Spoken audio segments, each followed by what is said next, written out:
अस्सलामुअलैकुम। तो आज मैं खाने में जा रही हूँ यखनी पुलाव बनाने। इसकी सारी सामग्री मैंने एक पास रख लिया।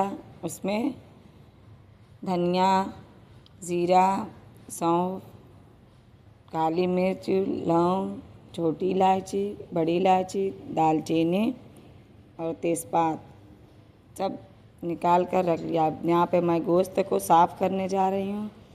गोश्त को निकाल कर उसको अच्छे से मैंने साफ़ किया। साफ़ करके उसको भी प्लेट में रख दिया। प्याज को निकाली और उसको छीलकर साफ़ से धुल लिया और अदरक को भी छीलकर उसको भी साफ़ से धुल लिया। लहसुन को भी इसको निकाल कर रख लिया। अब इसको जा रहे हैं कपड़े की पोटली बनाने। उसको अच्छे से पानी से धुल कर कपड़े की पोटली में मैं इसको बांधने लगी। मेरी कपड़े की पोटली बंध गई। अब इसको मैं यहाँ पर गोश्त धुल कर कुकर में रख लिया। उसमें अदरक, लहसुन, नमक, तेल, प्याज और कपड़े की पोटली डालकर मैं उसको बांधने लगी। बांध कर अच्छे से उसमें डाल दिया। उसको डालने के बाद अब मैं जा रही हूँ इसमें पानी डालने। इसको पानी डालकर छोड़ दिया। फिर उसके बाद मैंने इसको ढक्कन से बंद करने लगी गैस पे चढ़ाने के लिए। इसको ढक्कन बंद करके मैं अब यहाँ पर गैस जलाने लगी। गैस के चूल्हे को जलाकर मैंने उसको पकने के लिए रख दिया चूल्हे पे। उसको पकने के लिए रख कर मैं अब यहाँ पे चावल बनाने लगी।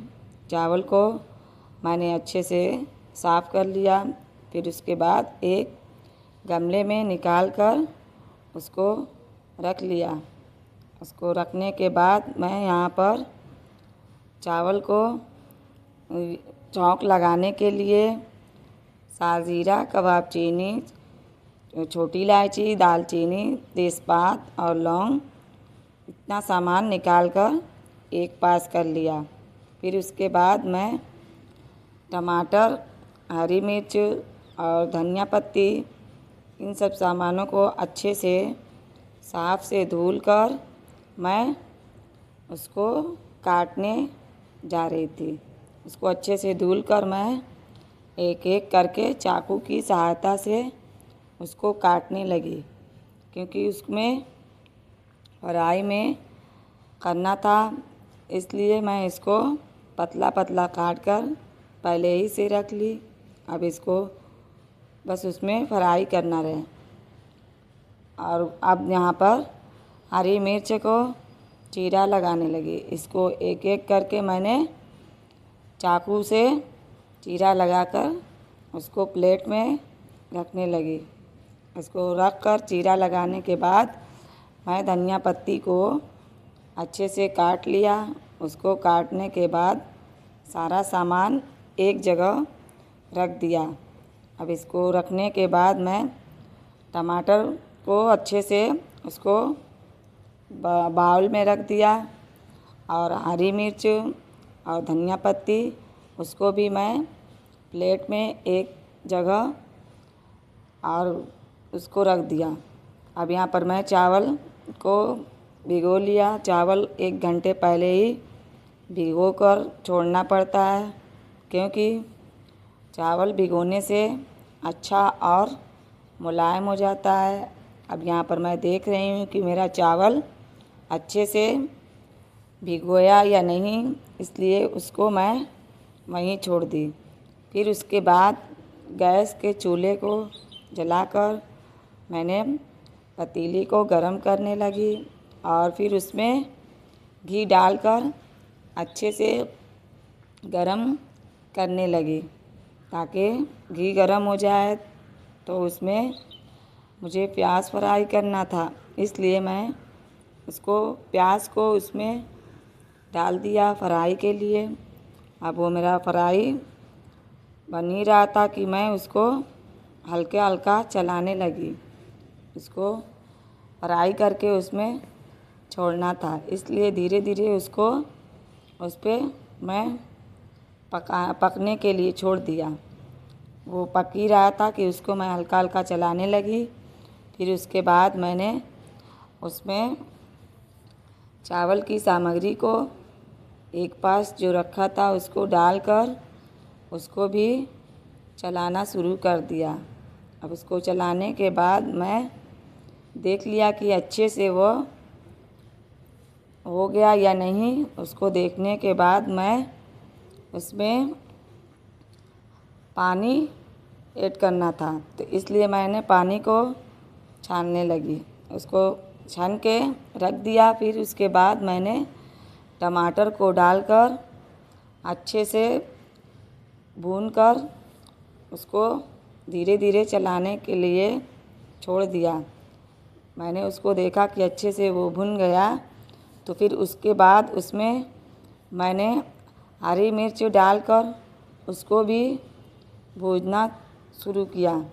उसको भी भूनकर मैंने देखा कि वो भी अच्छे से भुन गया, तो मैंने उसको पानी जो ऐड करना था उसको पानी को निकाला और उसमें डालकर उसको पकने के लिए छोड़ दिया, इसलिए कि वो पानी को उबलने के बाद ही चावल डालना होता है।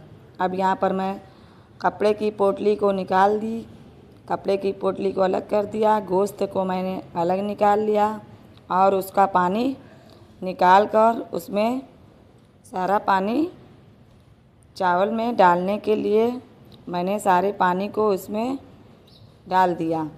उसको पानी को डालने के बाद मैंने उसको ढक्कन से ढक दिया, क्योंकि 10-15 मिनट के बाद ही पानी उबलना शुरू होगा, इसलिए मैंने उसको ढक्कन से ढक कर छोड़ दिया। फिर उसके बाद देखा तो मेरा पानी उबल ही रहा था। उसको उबलने के बाद मैंने उसमें थोड़ा थोड़ा करके चावल को डालना शुरू किया। अब यहाँ पर मैं चावल डाल रही हूँ, उसमें डालकर उसको छोड़ देंगे कुछ देर के लिए। जब वो पकने लगेगा तब उसको खोलेंगे। फिर उसके बाद उसको देखेंगे कि वो उबल रहा है, तो उसको चलाकर मैंने ढक्कन से उसको ढक दिया और 10-15 मिनट के बाद मैंने उसको देखा तो वो मेरा चावल उबल रहा था।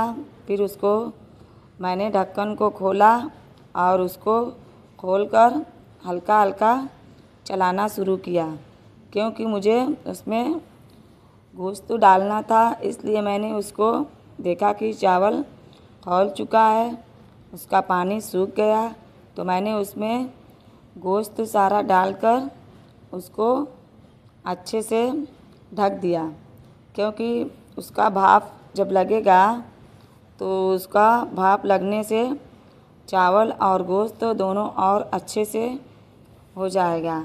फिर उसके बाद मैंने उसमें धनिया पत्ती डाली, धनिया पत्ती डालकर पूरा उसको अच्छे से बराबर ढक दिया और खाने के लिए मैंने प्लेट में निकाल लिया और दस्तरखान बिछाकर मैंने सबको खाने के लिए दिया और मैंने भी खाया। इसलिए आप लोग से गुजारिश है कि मेरा वीडियो देखिए और लाइक सब्सक्राइब कीजिए। थैंक यू, बाय, अल्लाह हाफिज़।